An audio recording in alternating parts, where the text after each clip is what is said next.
আসসালামু আলাইকুম রহমতুল্লাহি ওয়া বারাকাতুহু। সবাইকে আমার হৃদয়ের মধ্যস্থল থেকে আমি জানাই পবিত্র ঈদ মোবারক। আশা করি সবাই আজকের এই পবিত্র দিনে সবাই ভালো আছেন। আজকে ঈদুল ফিতরের দিন, একটা পবিত্র দিন। আমরা জুম্মার নামাজ, ফজরের নামাজ শেষ করে কয়েকজন বন্ধু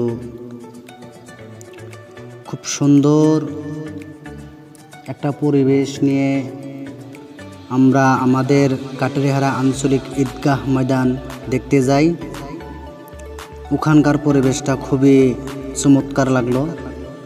তার সাথে সাথে মুলায়ম এক দেশের সুন্দর হাওয়া,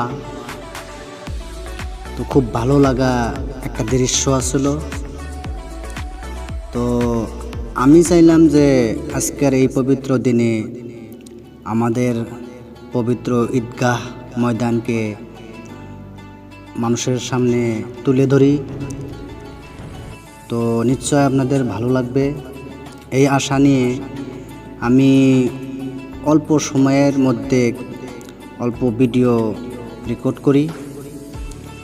তো সবাই দাওয়াত দিলাম আর নামাজ পড়ার জন্য সবাইকে আহ্বান করলাম। আগন্ত দিনে আল্লাহ পাক যেন আমাদেরকে হায়াত দারাজ রাখেন, সবাইকে যেন ইসলামের খেজমত করার জন্য তৌফিক দান করেন। তো এতটুকু বলেই আমার চমু ভিডিও ক্লিপ শেষ করতেছি।